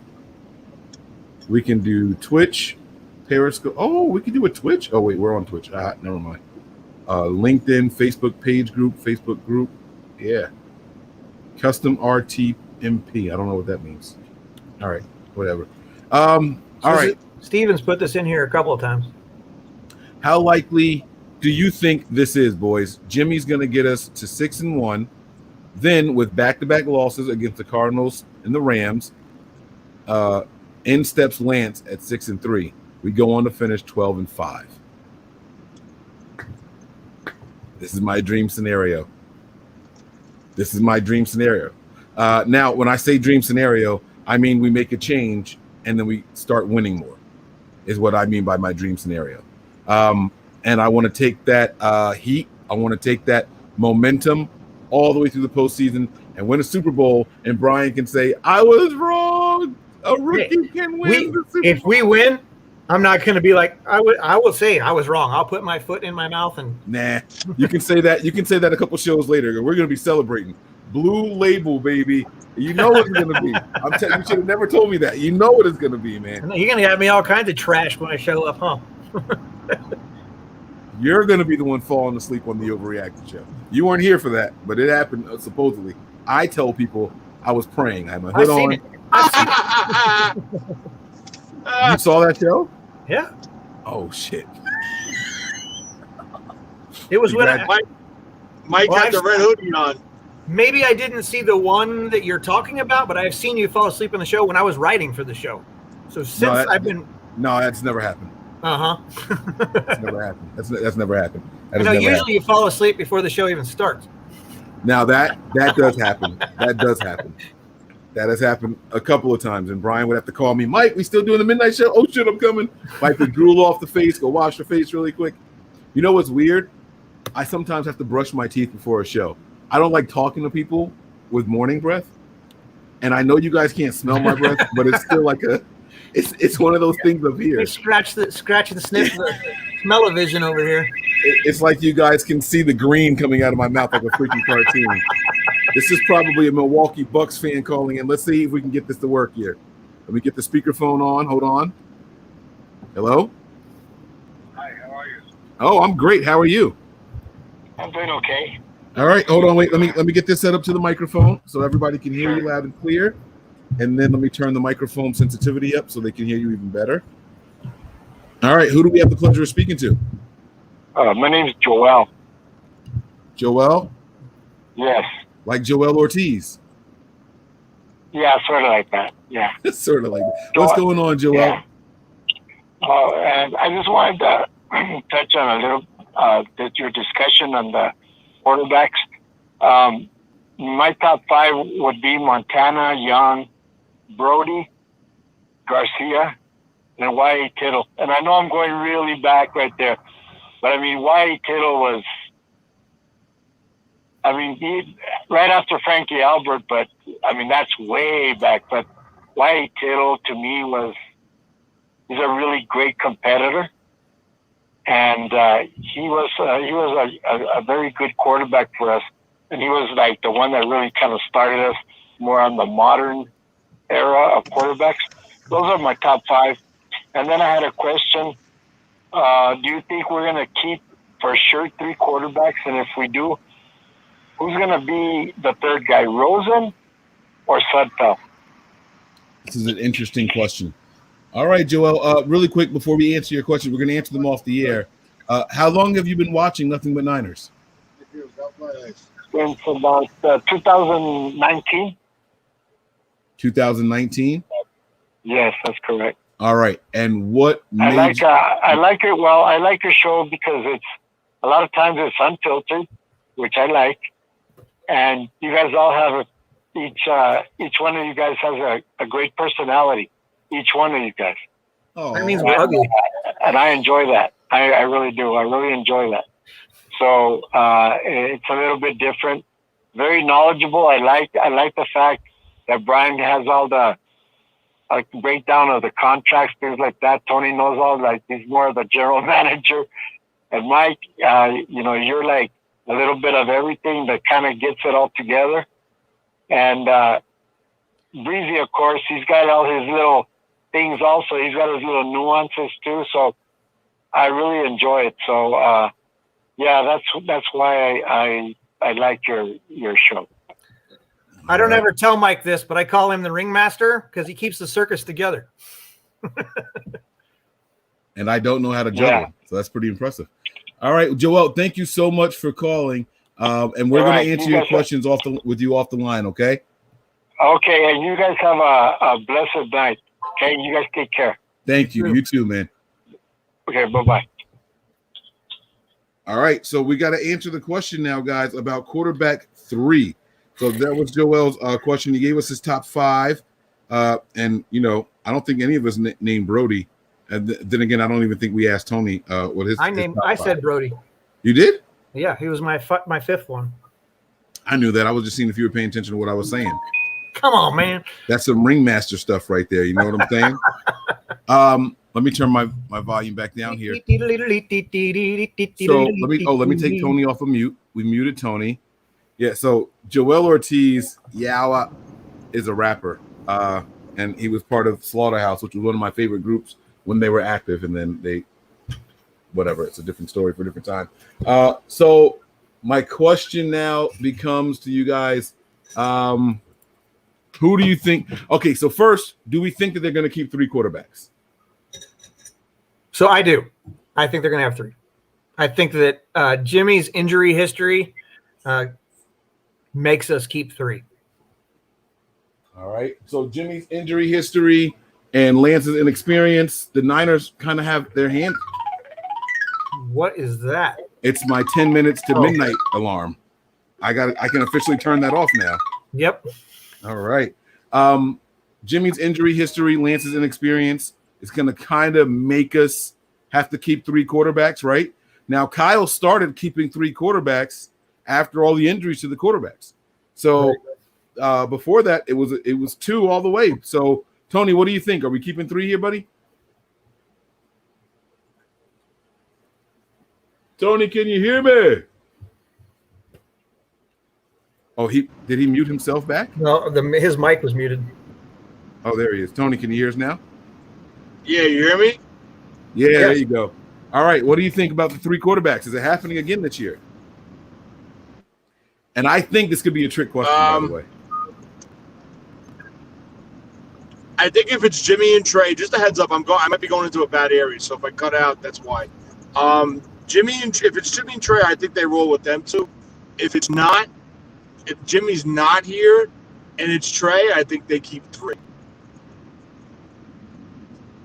If that makes sense. So you think, okay, wait, you think if it's Jimmy and Trey, they keep those 2? If it's not Jimmy and Trey, they keep 3? Yeah. Did I hear that right? If it's Trey as a starter, I think they keep 2 other quarterbacks. And one of them not being Jimmy? Yes. Okay. That's right. As I said, if Jimmy's not here, I think they keep 3 total quarterbacks. Okay. I think this is the first time I've heard this idea. So this gives us something a little to talk about here. So you don't see a Jimmy and you don't see.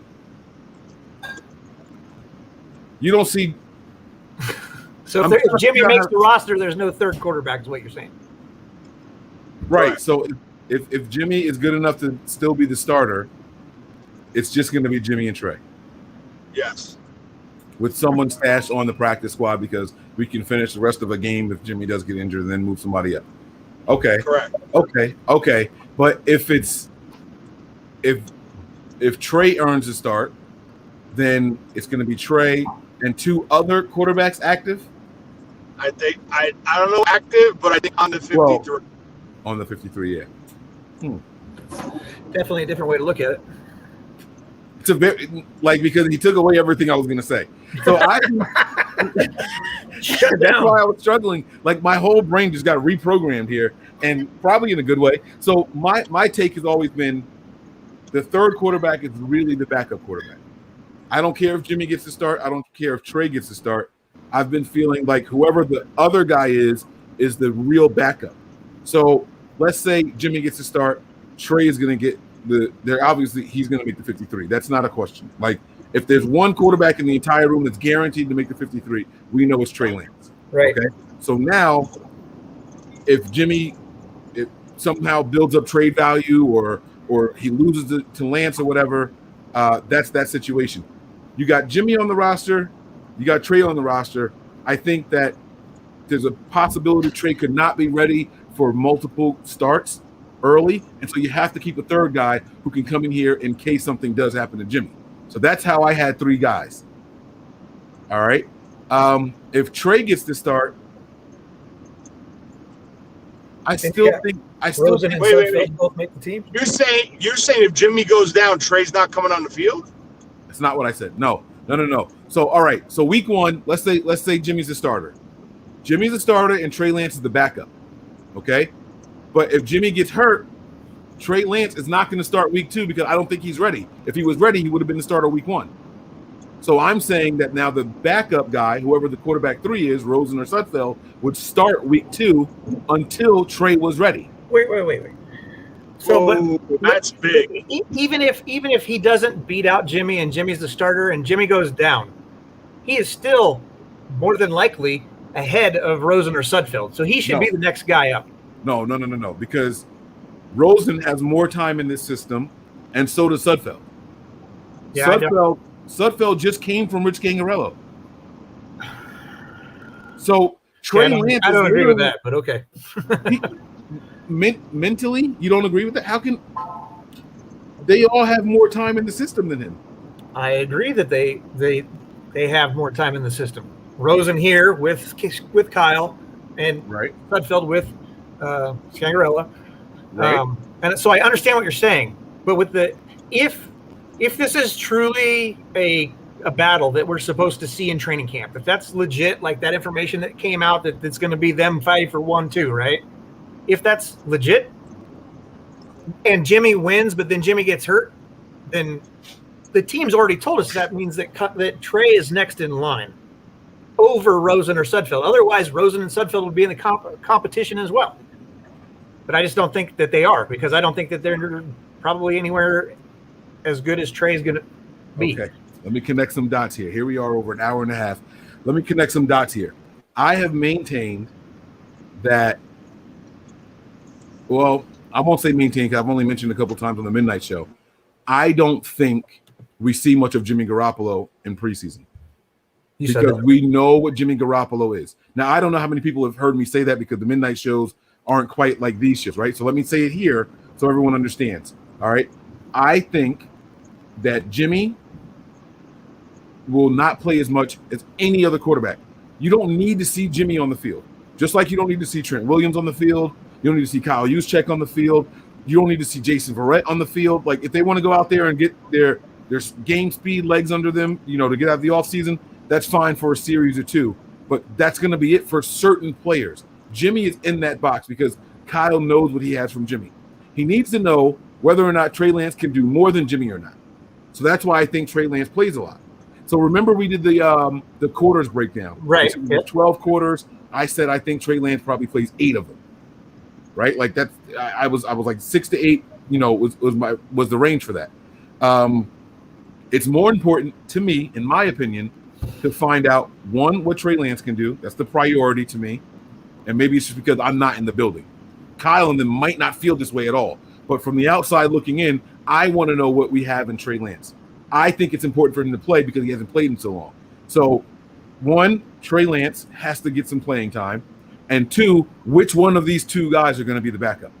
To me, those are the more important things to see this offseason, not Jimmy Garoppolo, not how good he is or how bad he is or anything like that. I don't think Jimmy should be able to keep or lose based off of his play in the preseason. So there's no point in putting him out there. All right? It's either Lance is better than we thought and he's ready to take over now, or he's not. Either way, Lance is going to be on the active roster every week. No matter how you look at it, he's going to be on the active roster every week. And then it comes down to who's the real backup. Is it going to be Rosen or Sudfeld? So I don't know if that helps explain myself to you guys or not? Did I explain it well? Where you guys at least understand my logic? Not that I you understand agree where with you're coming from. I just don't, like I said, this time we're gonna not agree for sure. You know, and I do see your point in limiting Jimmy's reps in the preseason because the less action he sees, the less chance he is going to get hurt, right? Well, I mean, it's not even about. I don't care about the injury thing in preseason. I don't think that's likely to happen. And I honestly think Jimmy's over the injuries, but that can't be proven, right? It's not about the injuries. I'm not trying to not put him out there so he doesn't get hurt and the money becomes guaranteed. I'm not worried about that. That's not. I'm talking about developing guys and seeing who can do what. We know Jimmy's ceiling in this system. I feel like we've seen it. And even if Jimmy comes out and he's more aggressive and he's throwing the ball down the field more, that's the Alex Smith and Mahomes thing. That's temporary because that's not what he's comfortable doing. Otherwise, we would have seen it more. So it's not that either. It's about seeing who can do what. And then all right. So let's transition between Rosen and Sudfeld.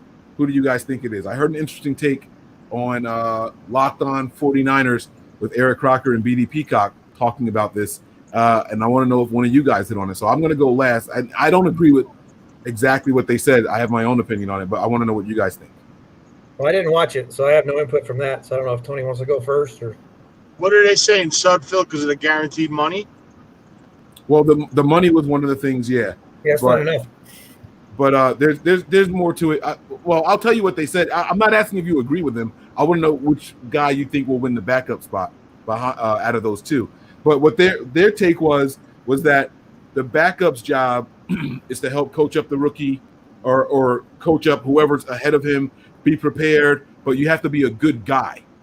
You have to be like a guy that knows you're not really here to compete for a starting job. You got to be ready to just be a good team player.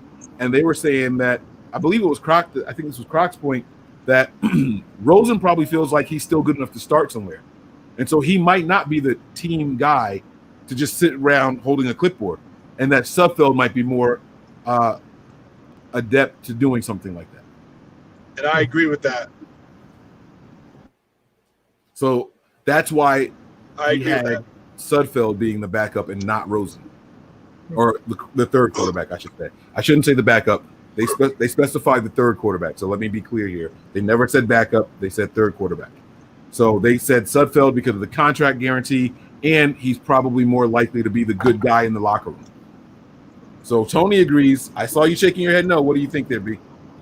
Well, I don't agree with the contract part at all. I'm pulling it up right now, but I think his guarantee was only like $280,000 or something like that. And for an NFL team, 250, 280, something like that. Yeah. For an NFL team, that's nothing. They cut him they wouldn't even care. Right. It doesn't even count. I just want to pull that up to make sure because his salary doesn't count against the cap because it's not top 51 anyway. So it's completely irrelevant. But his guarantee would. That's why I wanted to make sure that I had that number because that'll be dead money if we cut him. Well, that's okay. All right, I see what you're saying. Well, while you're looking that up, I'll give my answer as far as who I want the backup to be or the third quarterback to be. What the heck? Did something just fly around you or something? No, I was looking at my Google Home because my phone's not getting a signal right now. Oh, I still have the internet, so I don't know. I'm gonna say I would like Rosen to be the third quarterback, and I'm saying that from a talent perspective, not for the locker room mentality and all that stuff. I want the Niners to have the best chance to win, and I hope Rosen is that guy. I hope Rosen could show why he was a first-round pick, and if his numbers were called, he can come in here and string together a couple of wins for us if his number was called. I don't have that same I don't have confidence in Rosen either, but I have more confidence in Rosen than I would Sudfeld, and that's just because I haven't seen Sudfeld. So let me be clear here. I've seen more of Rosen, and that's still not much, than I have of Sudfeld, and so I'm going to go with Rosen because of that. Yeah, I have Rosen making it over Sudfeld. I just didn't think about his mentality, but to be honest, if I came into the league as a starting quarterback and then got punted because a new coach came in and wanted to have his guy in the system.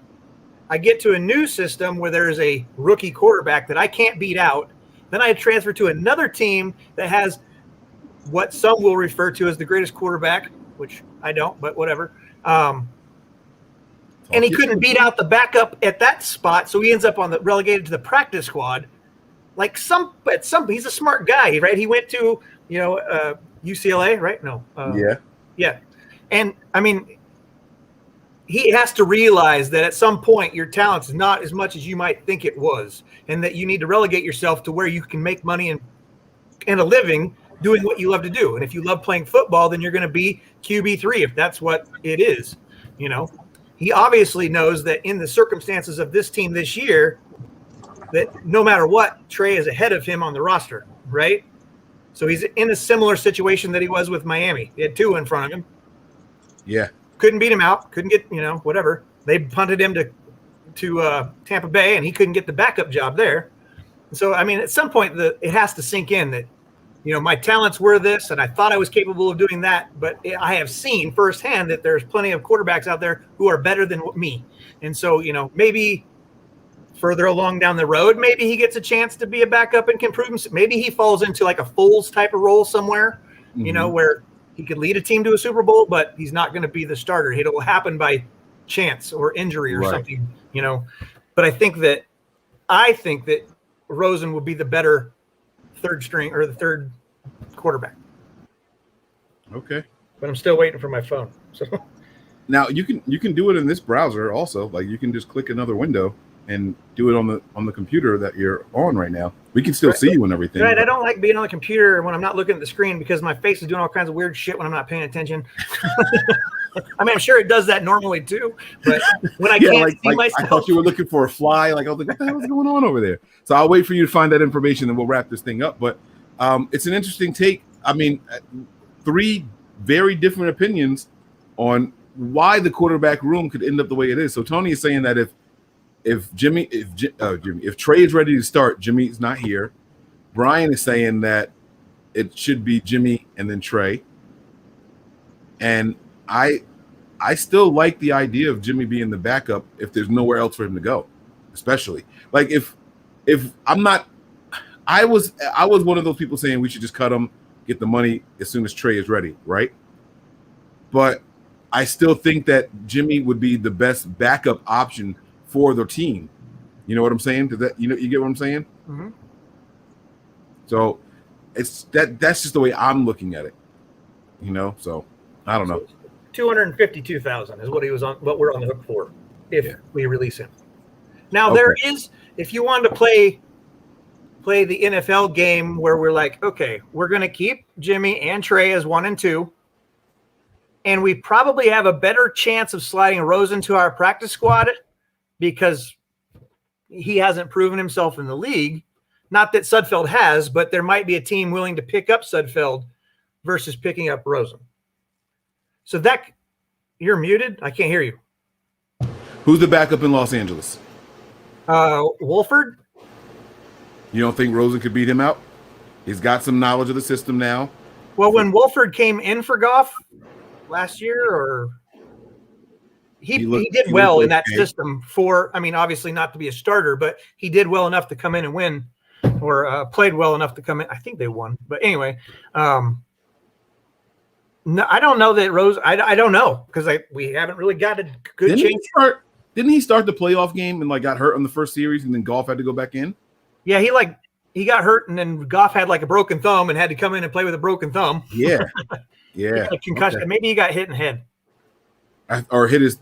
I don't know. Goff is the one that hit his thumb. You're right. So I don't know, but yeah. All right. So you don't think a team? Who else runs the system? Well, Green Bay has 70 quarterbacks over there, so that's not it. Well, yeah, they're not going to be able to. If they run into the situation. There has to do a lot with Rodgers' contract there. It depends on how things play out, whether they're going to have money to do anything. But you also have the Jets. I mean, that's always a possibility too. If you're familiar with the Shanahan system. Yeah. Going out there and play for LaFleur. Very interesting, man. Very interesting takes there. So you're gonna stick with Rosen though. as Yeah, QB3. for me, I think as far as the 49ers are concerned, I think that Rosen should get the start. But like I said, they could play that shell game where they feel like they can sneak Rosen back onto the roster versus Sudfeld onto the roster. So they might keep them with Jimmy, Trey, and Sudfeld, and then leave Rosen on the practice squad. Interesting. With the caveat of if I'm move on from Jimmy or whatever. If I'm Rosen and that's their plan, all right. So sticking with what you just said, let's say Trey's not ready, Jimmy gets hurt, and so we have to start either Sudfeld, who's on the active roster, or Rosen, who's on the practice squad and gets promoted. Which one are you starting under what you just said?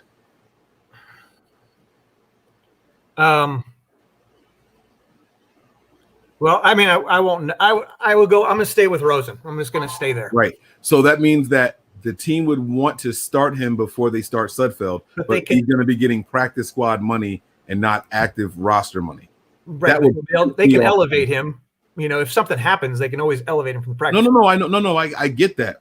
But that's what I'm saying. So week 1, we lose Trey, and Jimmy. I'm just making this up, not because of injury. Let's just say that a virus goes around and those two get sick. Sure. Boom. There you go. Okay. So now you have Sudfeld and Rosen, but Sudfeld was on the active roster. Rosen gets promoted. Which one are you starting? And you haven't seen either one of them. Well, if that was the reasoning behind leaving Sudfeld on the roster and moving Rosen to the practice squad, I would still start Rosen over Sudfeld. Yeah. That's what I thought. That would piss me off if I was Rosen. So I'm gonna take practice squad paychecks and then come in and play over the guy who's on the active roster. That would infuriate me. Oh man, 6 pick sixes, and I'm only making 3 passes. I'm telling you, 6 pick sixes. Oh, that would piss me off. And I mean, obviously he would never do that because. But I mean, you got to think about from the line and his reputation in the NFL and all that is on the line. So obviously he would never do that. I'm just saying, like, that's harsh. Right. And you got to think about it from Sudfeld's position too. Yeah, I made the roster. Oh, these guys got hurt. I'm going to get the start. Yeah. You talk about destroying the quarterback. Leapfrogged for the guy coming off the practice squad. That is nuts. That is crazy. I mean, and I see it. We've seen it happen with other positions, but it's kind of crazy, man. It's kind of crazy. That's the politics of the NFL, though. That's. But I mean, when you think about it, when you talked about like the guaranteed portion of his contract, I mean, all these guys when they have cut down day and they're trying to decide what's going on, that Lynch has, and because they've come out and said, they've had conversations with each of these players, because they don't like having to cut people. But if they lay out the scenario, like, we really want you to be on the practice squad, to Rosen. So we already have, X amount of, how tight the cap is right now for us. And we already have so many X dollars guaranteed, 252 to go to Sudfeld. Would you be willing to go to the practice squad? That's a conversation that that Lynch has to have, and if Rosen's like, no, then there's another decision that has to happen on that, but if he's willing to go to the practice squad, you're still mute. No, I was yelling at the dog. Who was the player that came out and said last offseason that I'm not here to be on the practice squad? Damn it. My mind is blanking so much, and I remember. Cornerback. And I was really hoping to see him on the team. Hold on, let me go. I'll pull up my roster from last year. Damn it. Oh, this is bugging me so much. I'm not here to be on the practice squad. Yep. Hold on. He said that at a presser, right? Cyprian. Oh, James Cyprian. That's right. That's who it was. Cyprian, the DB, the safety. Yeah. I'm not going on the practice squad. Then he's on the practice squad. Yes, that's who it was. You're absolutely right. All of us had him making our rosters. Did we still have him? No. Oh, it was a 1-year deal. Right. Jonathan Cyprian. I said James. Jonathan. I knew it was a J. Yep. Jonathan Cyprian. You're right. Oh man, I'm not here to be on the practice squad. I'm coming in here to be on the active roster. Well, all right. Didn't make the cut. Sorry. Yeah, exactly. All right, guys. I think that's gonna do it. We're gonna give final thoughts. Brian, you're gonna sign out, and I'm gonna give you guys a little bit of music to go home with. All right. So You go ahead. Final thoughts, man. Let's get out of here. So as we know it, we're 7 days from training camp. Everybody just hold it together. Mike's got a special show coming up on Thursday. He'll hit on that a little bit more. Be good to each other. Be good people, and keep up the faith. You guys have been asking for it, and here's a special announcement as promised.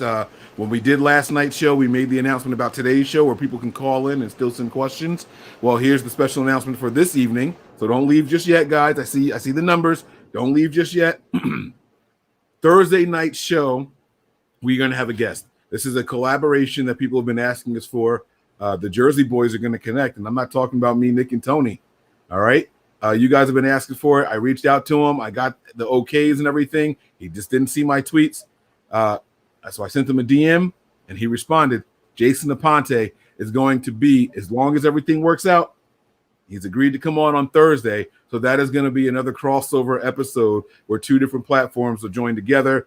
So hopefully you guys can all make it. Come by, show Jason some love. We're going to give him some support and everything. That's the plans as of right now for Thursday. All right, so we'll see you guys there. My final thoughts are the same that I've been saying lately. Be good, be kind to each other. All right? So, Brian, give us your sign out, and then we're going to go home with some music, man. I love you all. Mahalo and aloha. We all gas, no brakes, pumped up, no fakes. We spinning, we winning, we high stakes. We never miss, we all makes. Look at us dudes trying to prove, bringing you news with nothing to lose. Mike, Nick, Tony, Wayne, Method Man, we bring the pain. Hey, see, I'ma confess it. We under the pressure. If you looking to find us, we them nothing but Niners. Nothing but Niners. We nothing